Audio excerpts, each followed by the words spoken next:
Welcome back, everyone, to another episode of Discovering Albanian Entrepreneurs. Today, we have somebody who is very special. I've seen him for a couple years now doing his thing. Big into health, big into wellness. I lost 200 pounds, so seeing you was motivating. And I want you to introduce yourself and let us know who you are and what do you do. Yes. Well, first and foremost, thank you for having me. My name is Salih Bacaj. Go as Bam, Coach Bam. I'm a New York personal trainer. I'm also an online coach. I work with people all over the world, mostly in the States, but also in Europe. I have clients in Germany, Denmark, Albania, London, France, that I basically help these people transform. Not only do I help them transform their bodies, but I help them transform their mind. Hence the name BAM, body and mind. I like that. I was always wondering, I'm like, how did the whole Coach Bam thing come about? And now, well, as you said, you lost, a tremendous amount of weight. In that process, I'm sure not only do you feel much better, but your mindset created confidence in you and allowed you to be the best version of yourself. So not only did your body change, but your mind changed. Yeah, it totally does. And I felt that I felt that as soon as I got to like my lowest weight, which was like 210 pounds, probably the most healthiest I ever was, working out constantly twice a day. Yep. I did feel that. Yep. Health is definitely a big role in my life. It's been a little bit up and down over the last year, but health is wealth. I mean, we've heard many people say that, it's been in many different songs and stuff like that, but it truly is, as cliche as it might sound, health is wealth. I mean, you could always buy some sort of materialistic thing by just working harder, but if you ask anyone in a dying bed what they would use with their money, it's to buy their health back. You know what I'm saying? Or buy time back. Exactly. Everybody wants to live longer. Yeah, and you don't realize how much you value your health until you go through some sort of issue, whether it's a surgery or a disease, and you're like, wow, I remember the days I was healthy. I took that for granted. So tell us a little bit of how you got into fitness, because I know you didn't probably randomly wake up one day and say, I'm going to work out. Sports was something I always loved, basketball especially. Growing up, played basketball. In high school, I played a lot of basketball, but started working out back in high school, freshman year. Growing up in the Bronx, I went to Lehman High School, and I was a skinny kid, straight up skinny kid. And I knew the reputation at Lehman High School in the Bronx. If you're, from the New York area, if you're Albanian, Lehman High School is a rough high school. Columbus and Lehman were one of the two roughest high schools. So I just didn't want to get my ass kicked. So I was like, I got to hit the gym, put some muscle on. That's how it started. Also, to be honest with you, getting girls. I wanted a six-pack. I wanted to be that cool dude. So that's how it started. But initially, after time of, training, a few years go by, now I'm doing it for a few years, I actually fell in love with the process of getting better. Seeing my body change, seeing adaptation, and then how good I felt. Yeah. Just working out made me feel good. So that's kind of how I got into it. So, now you were working out, you started seeing your body change, you started getting, let's say, more popular amongst your peers. People see that you're doing well. But at what point did you realize that fitness would become your life calling rather than just a hobby? I would say when I got into college. I was studying exercise science in college, pre-physical therapy. My goal initially was to become a physical therapist, athletic trainer. So if you ever watch a sports game, you see someone go down, right? Jason Tatum in the playoffs, or from Jalen Brunson, a soccer player falls down, or a football player. You see that guy running out. Yeah. That's the athletic trainer of the team, and he's there to aid to that player as soon as possible. So that was always my dream job. But ultimately, what I really wanted to do was help people. Okay. So as I was studying through college, I realized that wasn't really the job I wanted. That was the job that looked good on paper. What I wanted was to help people. So personal training allowed me to do that, and it also allowed me to do what I love. Because at that point, I started at 14 years old. By 20, I already had 6 years in the gym consistently, every single day. And when you do something every single day, you gotta fucking love it. Yeah. You don't do something you hate every single day. And you're probably gonna get good at it if you're doing it every single day. Repetition builds, skill. Yeah. So by that point, that's pretty much. So college is where I was studying exercise science, and I decided I want to go down this route. I don't know how I'm gonna fucking do it. I don't know what I'm gonna do. I don't know if I'm gonna work for a gym, if I'm gonna do this shit on my own, if I'm gonna hire some sort of agency to help me out. I didn't know nothing, you know, and that's kind of that fear kind of led me. Okay. I know I see IFBB Pro on your jacket. Yep. What led you to that direction? Because I know that's not an easy thing to get into and to Yeah, so the maintain. IFBB stands for International Federation of Bodybuilding.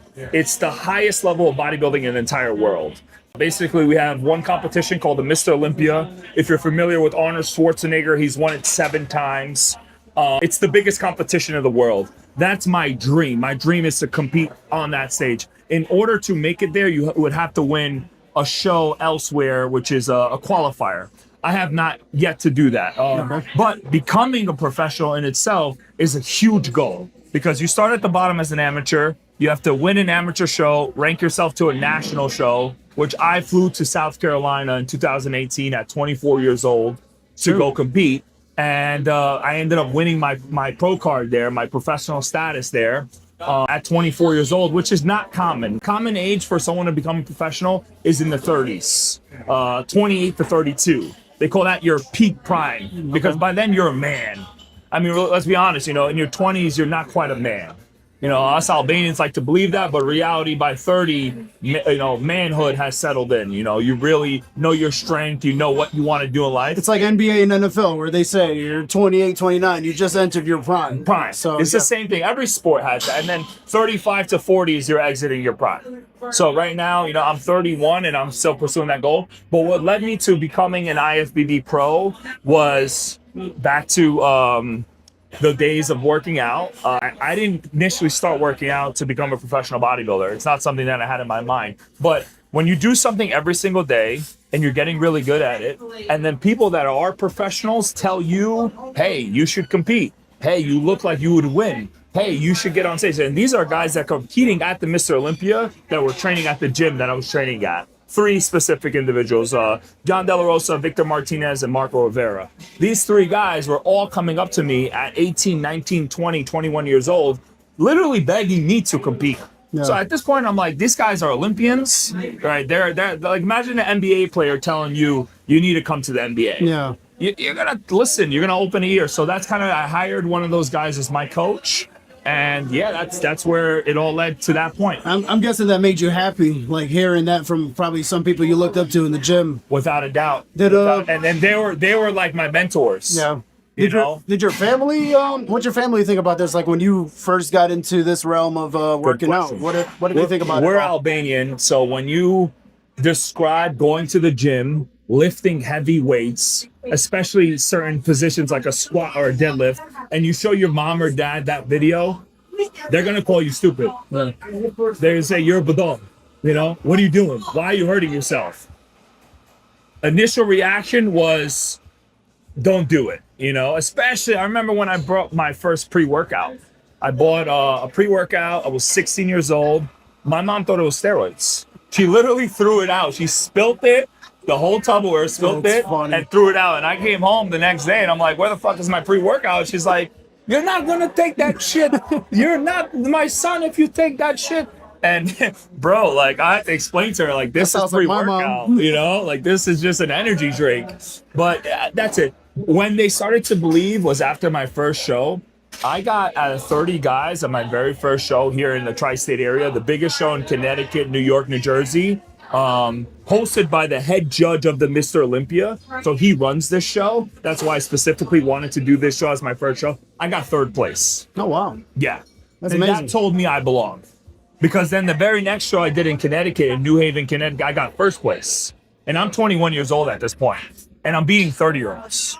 Wow. And I'm natural. And these guys are using enhancements. Yeah. So that told me everything that I needed to know as far as me belonging. And when my mom and dad saw that, that's when, okay, he's actually good at this. Maybe this is something he could actually do. And just to kind of hone in on the where you come from and your family side, where do you guys come from back home? Yeah, so my parents are from Maritzi, Montenegro. We're Albanian descent.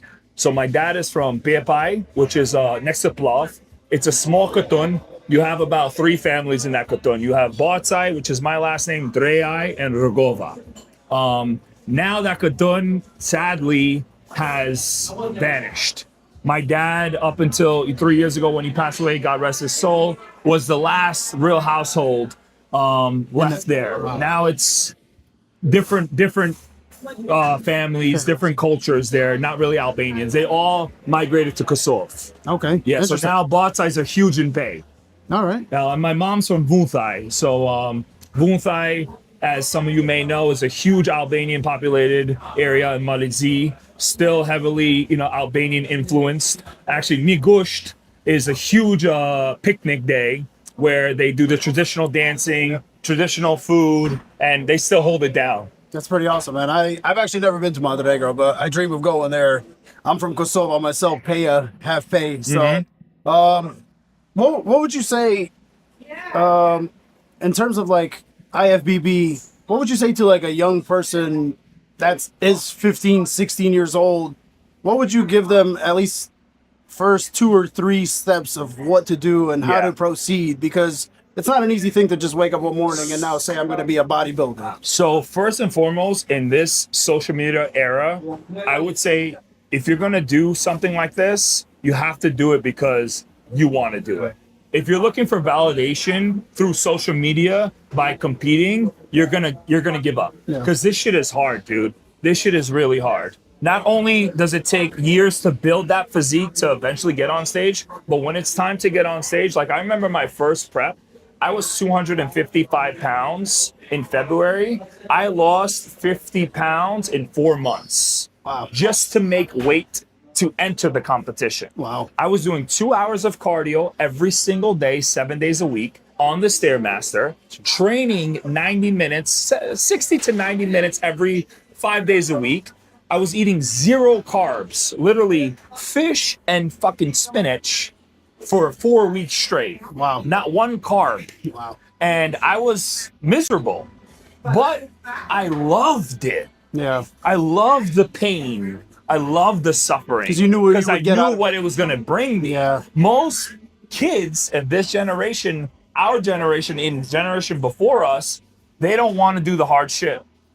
They just don't. And then you see it in the careers that they're choosing. You see it in the paths that they're going. They don't want to put in the work. Yeah. Even when it comes to social media, hence you're very big on social media, you're posting multiple times a day. You're very active on your social media. You drove here to meet me for this interview. This is putting in work. Yeah. Whether you like it or not, this is putting in work. So you're going to reap the benefits of the work you're putting in. Most kids don't want it. So my advice to a young 15-year-old that's trying to do bodybuilding, do it because you love it. And another thing is take your time. Take your time. And I would seek mentorship. If it's not something you can afford, because maybe you don't have the money to hire a coach like myself, there's so much YouTube content out there nowadays. Yeah. Where I was 15 coming up, we didn't have YouTube. Back in, I'm 31 now. So 2010, 2009, 2010, YouTube was just popping off. It was not. We're the same age. So We're the same age. So YouTube was not as effective as it is today. Yeah, that's now true. You have TikTok, Instagram, YouTube, that countless. I'm learning shit on these. Listen, I'm someone who's very experienced. I've been doing this for 15 years. I'm learning new things every day off of social media. Yeah, and I've seen you've grown your social media a lot. I actually watch a lot of your stuff, and that's how I came to know you. I'm like, who the heck is this Albanian guy? It's shredded, And I started seeing more of your story day in, day out, and I liked the way you motivated people, you build people's confidence. Yeah. You literally give them a whole regimen. Yeah. And it's very interesting because you see these people's changes, and I'm like, he's really about it. He's really about his business. That is my favorite thing about being a coach. Seeing people change, not only physically, but mentally, right? I've helped so many different clients go through. So my biggest thing is I've helped over 50 men lose anywhere from 50 to 100 pounds.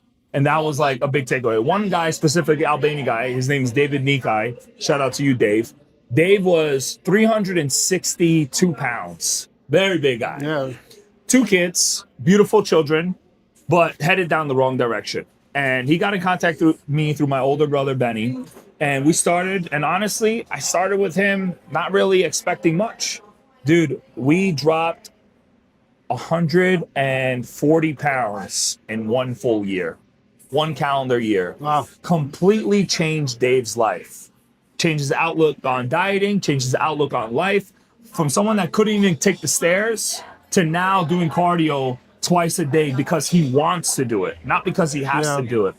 And another story was actually another Albanian. It's a girl, I'm not going to say her name. She was on the verge of committing suicide. And she didn't disclose this information to me until months after we began. So we lost, in 3 months, we lost about 15, 20 pounds, which is a good amount of weight to lose in that time frame, averaging about 2 pounds a week, roughly. That's kind of what I want to aim for with weight loss clients. It's a healthy way. And one day she starts breaking down crying after our session. And it was a great session. Usually clients are super happy after a session because endorphins are released, feel good hormones. But she starts breaking down and I go to her, hey, what's going on? Talk to me. What's happening? She goes, I need to tell you something. I've never told this to anyone besides my parents. About 4 months ago, before I hired you, so about a month before I hired you, I was literally contemplating taking my life. I had the gun in my hand and I was ready to pull the trigger. I was at the lowest point of my life and I didn't feel like I deserved to be here anymore. Wow. You helped me navigate through that tough time in my life. And bro, when I heard that story still gives me chills to this day. Gave me chills. Yeah. So I would say like these type of changes in people's lives, you never know who you're impacting and you never know who you're motivating, inspiring, and you never know what someone's going through. You know, someone can have a smile on their face, but deep down they're dealing with some real tough demons. And what I do is I bring them out of that hole. You know, whether it's people that go through divorces, people that lost a loved one. You know, I had another client who I'm not going to say his name, but he's also an Albanian. I typically work with a lot of Albanians in the community, but he lost his brother. He lost his brother at a young age, and he went down a deep depression. And we pulled him out of that, and now he's in phenomenal shape. Yeah, you know, these stories. It definitely does make a difference because, like, when I first lost my weight, I remember I used to be kind of in that same path. I would always feel depressed. I'm like, I want to do what that guy's doing, but I can't because I'm 200 pounds more than him. So when I lost weight, I felt that monkey lifted off my back, and I'm like, mental health feels good. Everything feels good. I can climb a mountain. I can skydive. I can, everything started clearing my senses. And I totally feel how that girl felt because it is not an easy thing to deal with. No, man. And we all, in today's world have so much responsibility, so many things that we're dealing with day in and day out, whether it's through work, family, personal life, expectations, and they really bring us down. And when you're not doing something to make yourself better, it's hard to balance all of that. My advice is always invest in yourself and try to, do something that's going to make you a better person. Do you ever get people that say start working with you, maybe have never worked with a trainer before and are scared of working with a trainer because they're afraid to get pushed? Do you ever deal with this kind of pushback from clients? Or there's oftentimes, typically with females, where I'll start working with them and their biggest issue is insecurities and lack of self-confidence. So when we start working with each other, they think that I'm going to be this boot camp sergeant military style training where I'm going to yell at them and, tell them how bad they are and push them through, when that is not even close to how I do things. I tell everyone, we start off with what you could start off and we build from there. I will not, what I like to say is, I will not throw you in the lion's den to fight the lion on day one. I will train you so when it's time to fight that lion, you're going to be ready. You're a gladiator. You're a gladiator, yes. But week one, we start off with the basics. And we work. It's just like riding a bike. It's just like teaching a baby how to walk. They're not going to just start running off the bat. You got to kind of ease it in. And also, their central nervous system only allows for so much. This is something they've never done before. So if you do kill them, you're going to lose that client. Because tomorrow they're going to call you and say, I can't fucking get out of bed. And then you lost them. Because you just tricked them to believing that this is too hard. And now they start believing those lies.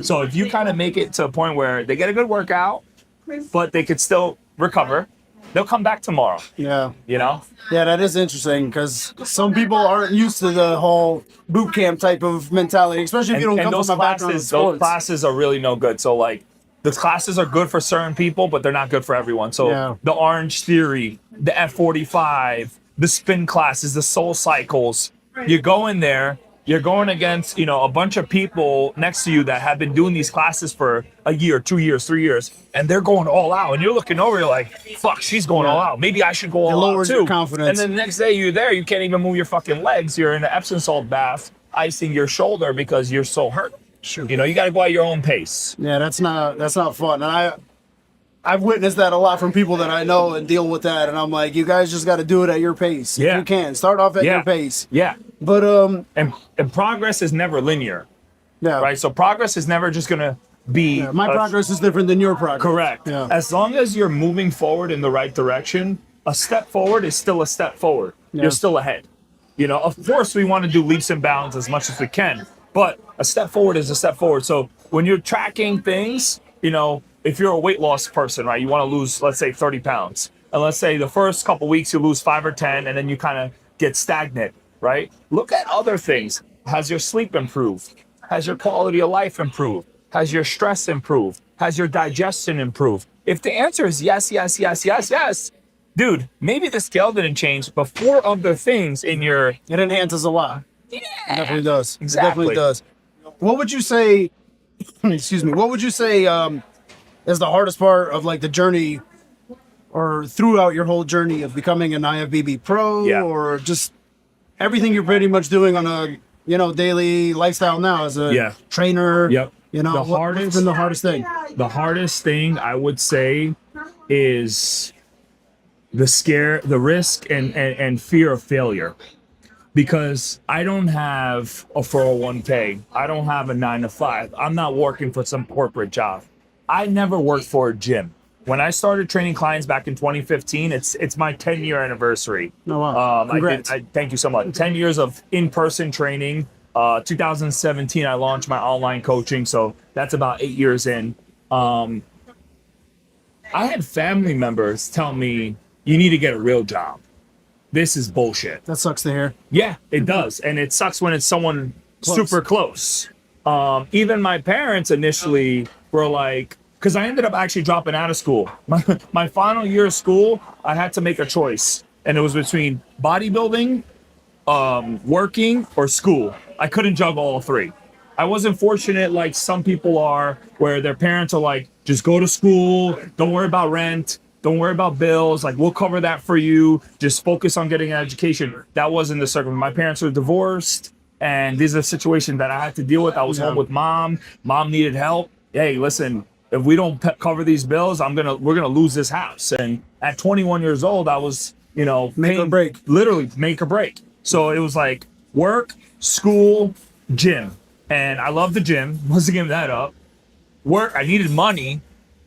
School was the last thing. So my senior year of college, I dropped out. I think I have like 40 credits left to finish my degree. But to come to realization, even if I would have gotten that degree, I'd be doing the same thing I'm fucking doing right now. Yeah. You know, it's not like any of my clients have ever said, hey, pull out that degree. Or even my certifications. I have 3 certifications.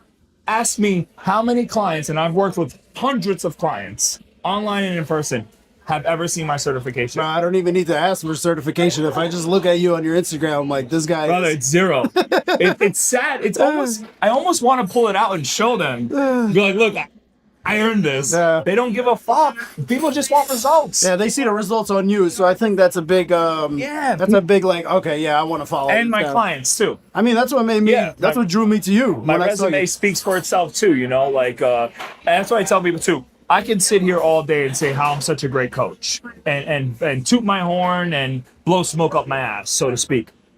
But I tell clients, before you even hire me, message some of the people that I'm working with. And where do you find them? They're on my Instagram. They're tagging me in on their stories. I'm reposting their stories. Yeah. Click on any random one and ask them, what do you think about Coach Bam? What are his protocols? What is it like working with him? How's his communication? And there you'll get the answers from someone who's currently working with me, rather than me just telling you I'm the best. Because anyone can do a job, whether it's a construction plumber, electrician, or an auto mechanic and say he's the best. Yeah. I want to see the work you did. I want to see your resume. I knew you were really good, especially once we did a cross promotion on one of your posts, and I saw the amount of comments of people who were like, he helped me lose this much weight, he helped me this, he's the best. And I was like, this guy's really got and thank you for that. A core support group, you know? The fact that you're putting out, content and having a platform for people to expose their businesses and put their businesses out there to get more exposure and more eyes on the businesses.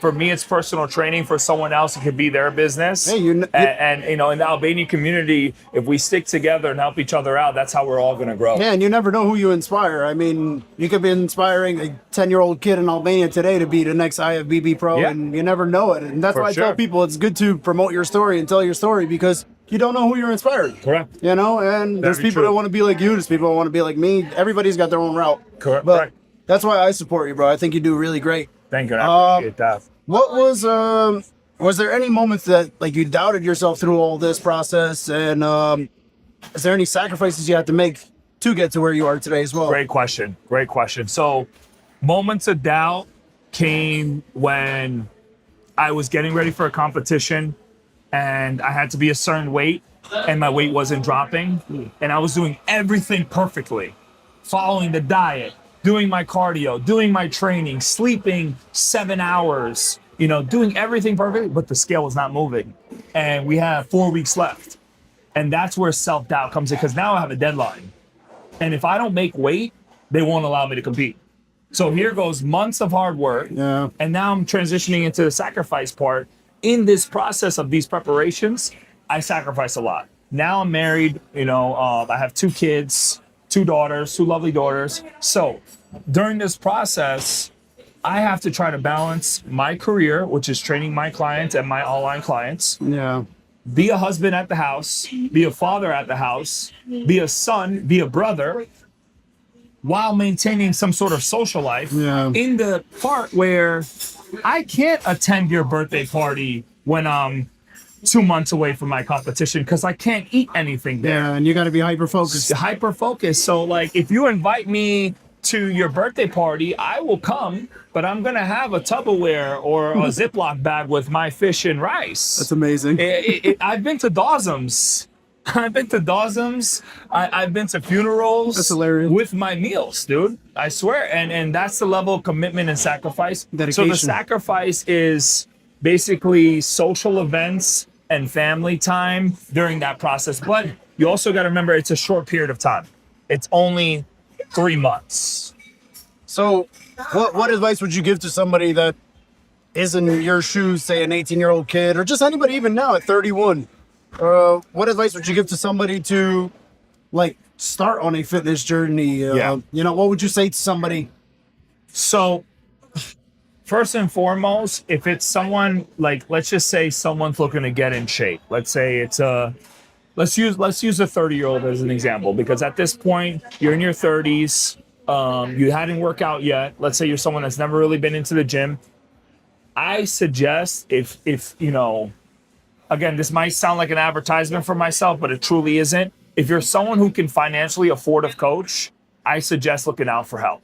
The reason is it's going to speed up the process drastically. And yeah, anyone could do things on their own, right? But it goes back to how long it's going to take and how effective is it going to be. I can build a house. I can go to Home Depot, buy all the lumber, and start working on the house. But I can hire a contractor. He's going to build it more efficiently.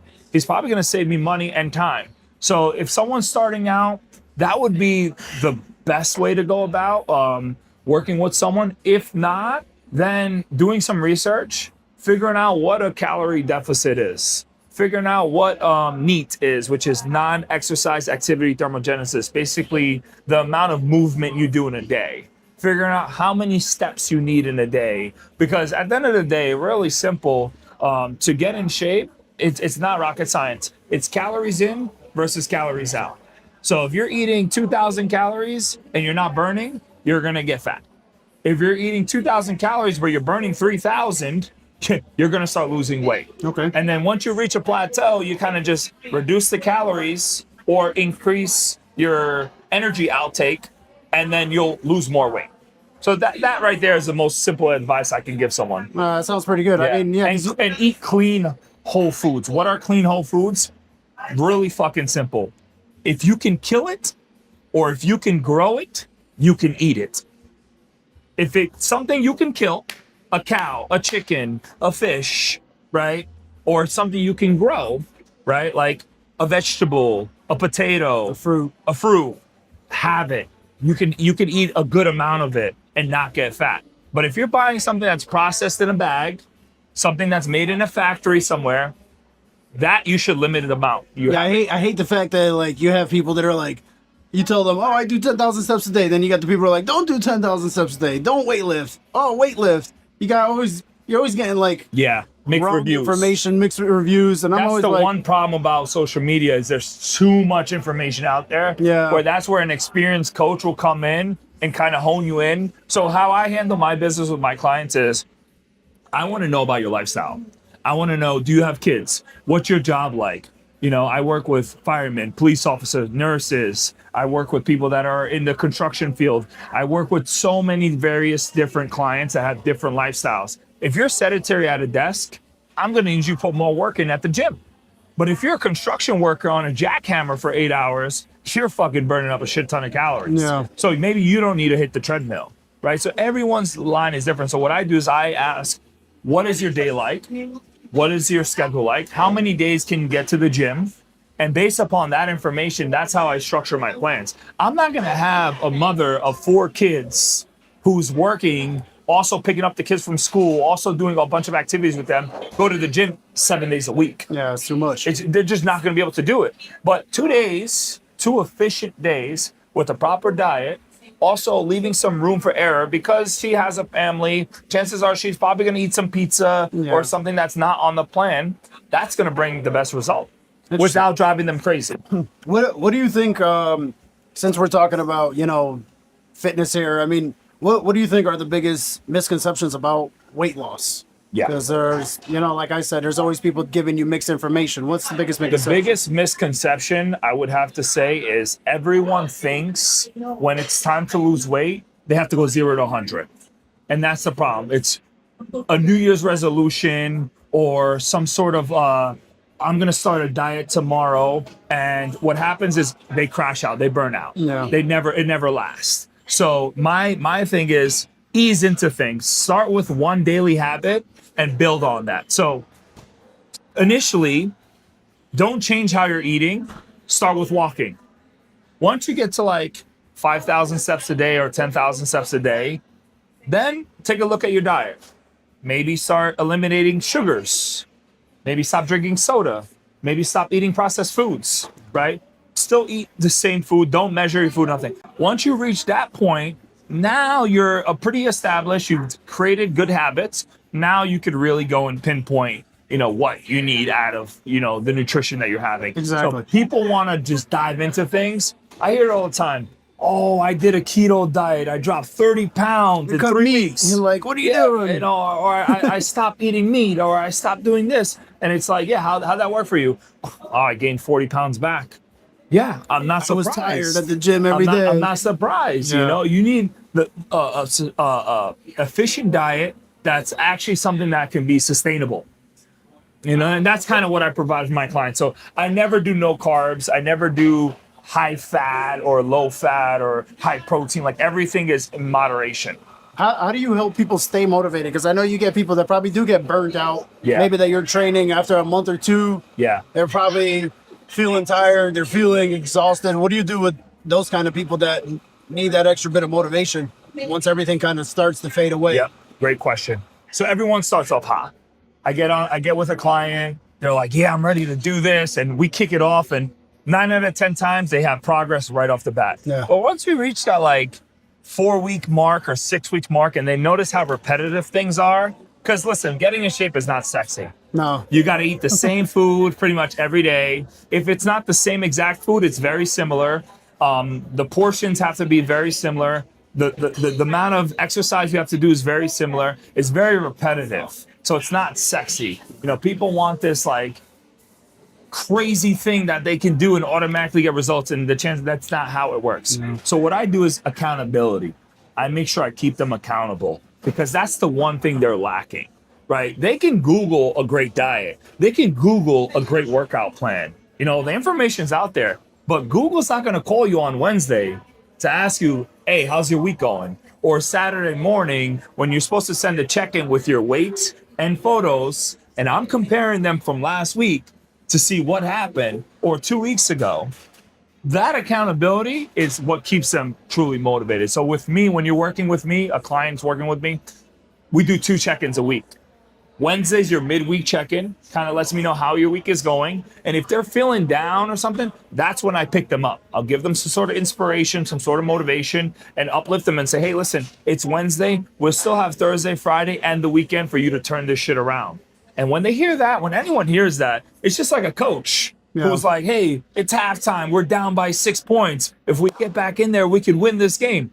Same exact thing. The halftime is Wednesday. Yeah. And I come in and I give them that motivational speech. So you would say that mindset and motivation is probably 80 or 90% of what goes into physical training. I wouldn't use motivation. I would use discipline. Discipline. Because motivation is fake. Motivation is a feeling.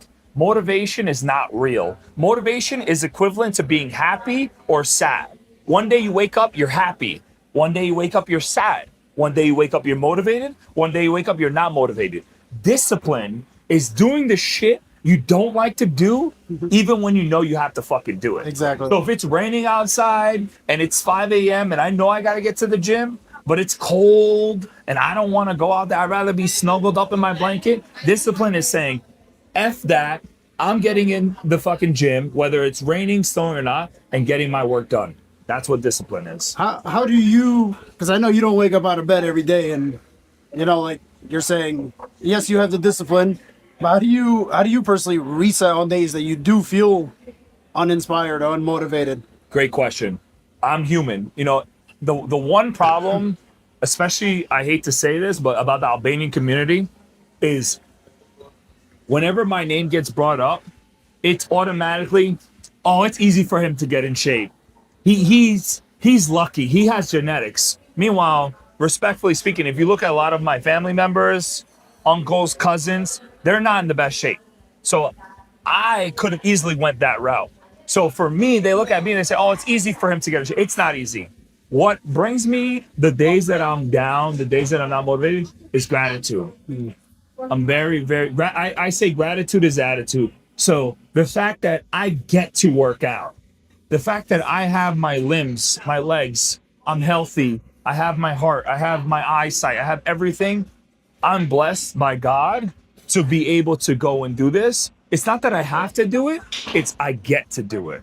I like that. And it's, I'm guessing, so that would be kind of like your daily mental practice or habit that you gotta go through every day and push yourself to get to the next tool. Every single day, dude. I drive, so I work in Manhattan often. So my first client in Manhattan's at 6 a.m. So I gotta get up at 5 a.m., get myself ready. I'm out the door about like 5:20 a.m.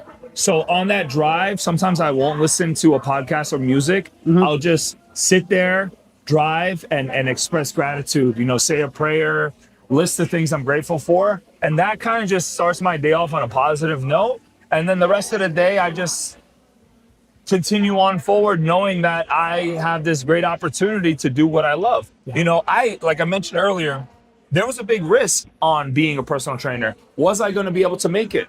Will people pay me money to help them? Right? It's not guaranteed. Yeah. Nothing is guaranteed. It's not like I'm going to work for a certain corporation where they're like, all right, I need you to handle this task, and you're going to get paid. With this, I got to market myself. I got to advertise. I got to get on social media, word of mouth. I have to treat people with respect. One thing about me is I've never burned a bridge. If there was a client that didn't work well with me or maybe decided to leave me, I never bashed that client. What I would do is just leave it with a open, warm heart and then have that basically transpire where they came back. Most of the time, these clients come back. So that's kind of the thing that I keep myself grounded with is gratitude and knowing that I'm doing what I love to do.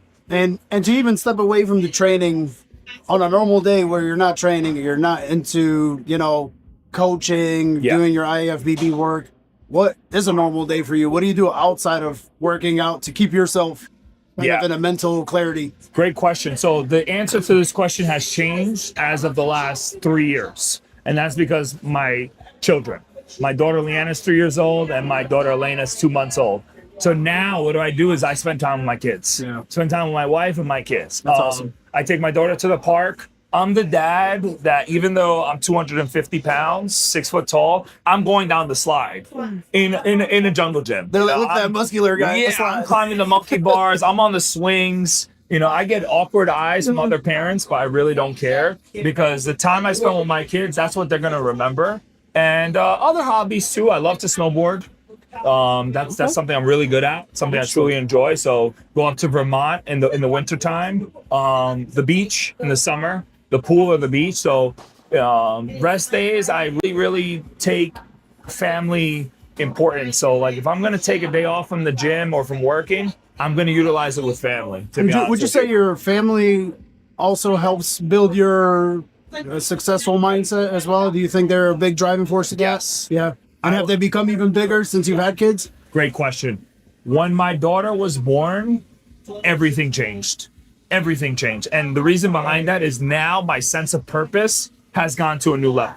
Before, it was like, if I make X amount of dollars, I cover my bills, you know. I'm comfy. I might go out to a dinner or I might go on a vacation, but if I don't, I'm okay. Like, as long as my bills are paid, I'm good. And that was a low amount. It was a low overhead. Now, with my daughter, now I'm thinking, okay, what does she need? Diapers, food, X, Y, and Z. Also, later on in her future, right? College, 529 college plan. I'm investing there. So now getting out of bed at 5 a.m., it's no longer about me. It's about providing and protecting for my family. So it elevated my game. That goes back to the question you asked me before. The days I don't feel like doing it, I gotta fucking do it. Yeah. It ain't about me. I got mouths to feed now. That's amazing.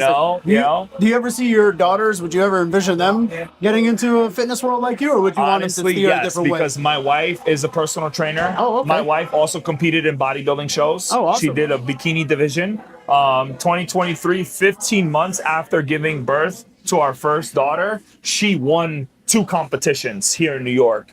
And she's also a personal trainer. As of the last, 2 months since giving birth, she kind of took a break. She's doing 6 months, but she'll get back into it. So the fact that my wife is heavily influenced and into this world and I'm into this world, I kind of see, if our daughters want to do this, I kind of see them going down that route. Yeah, that's awesome. It's kind of heavy influence. Like, you kind of see your parents doing something, maybe owning a certain business. You kind of follow those footsteps. Yeah, exactly. I kind of see that happening if they want to do that. I would never force, this on anyone. Even my wife, like when I met my wife, she wasn't really big into the gym.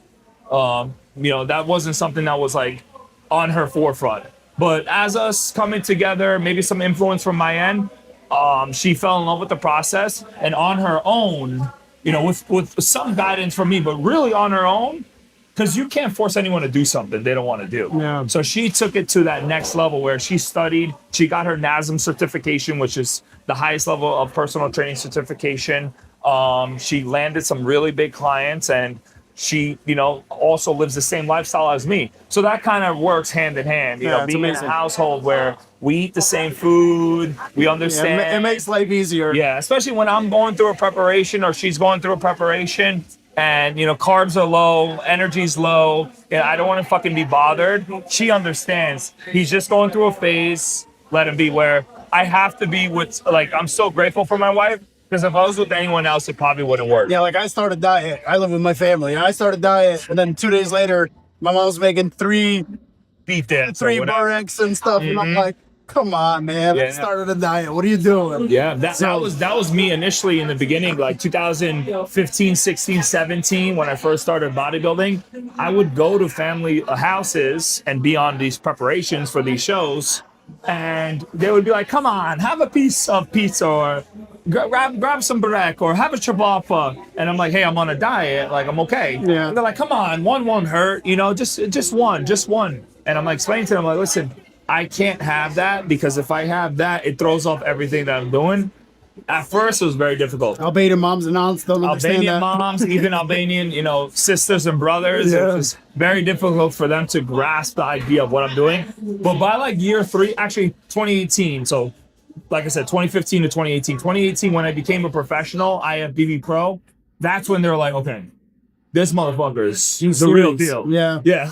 So when he says he can't eat nothing, just leave him alone. Like, he's good. Like, don't worry about him, Yeah, it takes a while to train them too, because they're not used to it either. Right. Albanians, when they're home, they're constantly eating bread, carbs, all this stuff. They don't know. It's crazy because, like, even going, I've been with my wife now for 6 years, so even meeting her family and going over their house during the preparation, they put out all this food, and it would be disrespectful not to try it. And I'm telling them, you guys don't know what I would fucking do to this food. I would devour this food right now. Cheat meal. Nah, everything inside me is saying attack. Yeah. But my discipline is telling me, hey, that's not going anywhere. Food is not going anywhere. Food will always be there. So when the time comes and you achieved your goal, then you celebrate by having that food. Is there anybody you look up to for this discipline? You ever had any role models, athletes? Yep. Actually, there's a Albanian from Montenegro. His name's Sadiq Hadzovic. Okay. He's very big in the field. He's placed second at the Mr. Olympia twice. He's won the Arnold Schwarzenegger Classic, which is also a huge show. He's very reputable. Currently on social media, on Instagram, he has 4 million followers. So he was someone that I was heavily influenced by, especially because he's from Plav. Okay. He's from Plav and Gusia as well. So, you see someone from the same neck of the woods. Actually, our fathers, this is a true story, our fathers were refugees from Italy. So they went from Montenegro to Italy, and then they made their way to America in 1968. They took the same plane together to come to America. Yeah, they were refugees here. So when we met each other in 2015, hey, what's your dad's name? What's your dad's name? And then we go back to our fathers and say, do you know this guy? Of course I know From the that same guy. town. Yeah, we're not only from the same town, but we flew to this country together. That's amazing. Yeah, so he was definitely the most influential as far as the bodybuilding. And then the personal training, there were some, certain individuals in my life that I were training at the gyms I was training at. And I saw them with the nice cars. I saw them with the big muscles. I saw them getting all the girls. And it was like a no-brainer. I mean, this guy's in shape. He's driving a Benz or a BMW, and everyone likes him. That's what I want to be. That's always a good role model to have. Yeah. What's been, let's say, your proudest moment through this whole journey, and let's give a low moment as well, because I know there's highs and lows in everybody's journey and career. Yeah. What's a high and a low for you? Great question. So the high would have to be. I'm gonna give 2 answers. The first answer, which is the biggest high, was turning professional. That proved everything to me, because it's very difficult. You got to understand, there's only 6 opportunities each year in America for a U.S. citizen to become professional, and out of those 6, there's only about 30 guys that actually get to become a professional each year. And these shows have 1,200 competitors. So, you're going against 50 guys, and only 2 of them will be a professional. 48 of them are going to go home, try again next year. So when you achieve that status, it's something that's very reputable. And also for business, not only was I a great trainer, coach, but now I'm a professional. Like, you can never take this away from me. Like, I am a professional. Yeah, it's a badge of honor. It's something that I achieved. You can't buy it. Yeah. I can go buy a Rolex. I can go buy a Lamborghini. I just got to work hard. You worked for that one. You got to earn this. There's a judge. There's 7 judges that say you're the fucking best, and they award you it. That's what, really, I put my pride on. Yeah. The second was when I did my professional show in LA, 2023. There was 30 guys in the show. I got 6th place. The way that works is not all 30 guys come out once. We go individually, and then we line up on stage. And then the first 6 that come out will be your 1 through 6.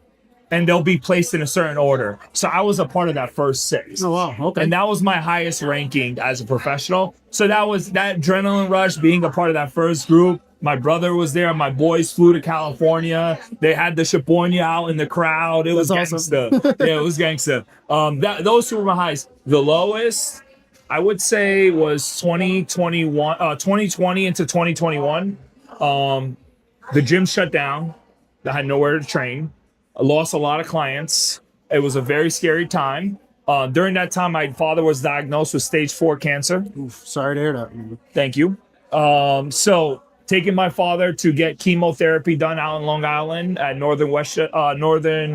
forgot the hospital. Regardless, taking my father to get chemotherapy done, seeing him progressively get worse and worse and worse, I decided that I would not compete that year because I wouldn't have it internally enough strength to deal with coping with his death, which was inevitable. The doctors had told us he had 2 months to live. He ended up living 6 additional months. So during that time, I just took off. So that year, those 2 years were kind of like a wash for me as far as competing goes. So I would say that was my lowest time, coping with his death, and then also not being able to work out just because gyms were closed. Yeah, man, that's not easy. That's not easy at all. You do something every single day. I actually built the gym in my basement. I was fortunate enough to have saved some money. And over time, not immediately, March of 2020 is when COVID happened. By like June, 3 months later, I went on Facebook Market. I accumulated a bunch of pieces of equipment and I started training people in my basement. So my business only really took a 3-month break. And then once I had a gym and I was advertising on Instagram that I'm training clients and other gyms were closed, my gym became a hotspot because people didn't have access to any other equipment. So they were literally paying me to train them during that time. That's actually pretty awesome. I wish I would have known you at that time. Oh, dude, it was great. It was so great because my basement was the gym and I had like a side entrance. So I would have everyone park in front of my house in the Bronx, come through the side entrance. I had a protein shake bar. I was making people shakes just for free. That's hilarious. Yeah, I was getting waters out and stuff. And we were blasting music. Imagine playing any music you want. If you're Albanian, you want to run some Albanian tunes. If you want to run rap, house music, I would give the aux to the client. Whatever you're feeling, here we go. And I was training them in my house. So I would literally walk upstairs, chill. If I didn't have a client, come back downstairs. It's fucking great. So I'm gonna get down to the last 2 questions here. What does success mean to you? And I always ask everybody this because everybody's got a different, mindset, game plan. What does success mean to you? Success means to me, I'm going to go 2 routes with this. One, family. So making sure that I can provide and protect for my family at all costs and spending time with my family, whether it's vacations, memories, moments. 2, financial freedom. So being able to not only provide for my family, but ensure that our future is going to be safe. And making sure that I can kind of do things on my own term. That is success to me. As far as that, again, more importantly, family. Family definitely is success. Like I've always wanted to be a father. That's something that was my biggest goal in life. And now that I have 2 kids, it's something that I cherish the most. So success is family and financial freedom to the point where you're not stressing about paying your bills or can you make it towards the end of the week, making sure that you're smart with your money, making sure that everything is taken care of, that your wife doesn't have to worry about these things or your kids don't have to see you struggle. I like that. And last question, how do you want to be remembered as a trainer, coach, as a person, and what's the ultimate legacy you want to leave behind with the body and mind, system that you got going on right now? Great question. I would have to give an answer of impact. I want to be remembered for how I impact people's lives, right? Anyone can make a certain amount of money. Anyone can have a certain job, but how people remember you is very important. So for me, I want anyone that's had ever worked with me or even through my social media content to be like, wow, he changed my outlook on life. He changed my direction on life, and he helped me become the best version of myself. I like that, bro. So that was my final question, at least for you today. I do want to say thank you for being here with me today. Yeah, my pleasure. I want to say thank you. I do want to say you're a motivator to me. You're very inspirational to me. Hopefully we're able to inspire kids, young people, people our age or even older to get into the gym, to get healthy, to get their minds right, because we are in a crucial time of life after COVID. I feel like everybody's in a crazy mental aspect. But I do want to say thank you for joining me here today and being one of my honorable guests. I appreciate you. And where can everybody find you on social media so people can get into the body and mind? Awesome. Yeah, so on Instagram, it's Watch Bam Work. Like you watch TV, watch Bam Work. On YouTube, it's Salih Bacaj. On TikTok, it's also Watch Bam Work 1. There we go. Awesome. Yeah, there are my socials. And I appreciate you having this platform for us, giving Albanians the exposure for their businesses. These interviews are dope. I know you've already done a few of them. I've watched them. Really dope. Super inspiring. And also allowing people to see that Albanians are much more than what we're kind of labeled out to be. You know, risk takers, hard workers, dreamers, and creating visions that become reality. Yeah, I try to keep people away from the movies. You know? They see us as crazy people, but there's more to us than what they see on TV. And Salih, I just want to say thank you for sharing your story, your insights, and your wisdom with us today. And to everyone listening, remember, success isn't just about what you achieve, it's about what you overcome. Until next time, keep pushing, keep growing, and keep strengthening both your body and your mind. Salih, thank you. Appreciate it, brother. Thank you so much. We'll see you soon, guys.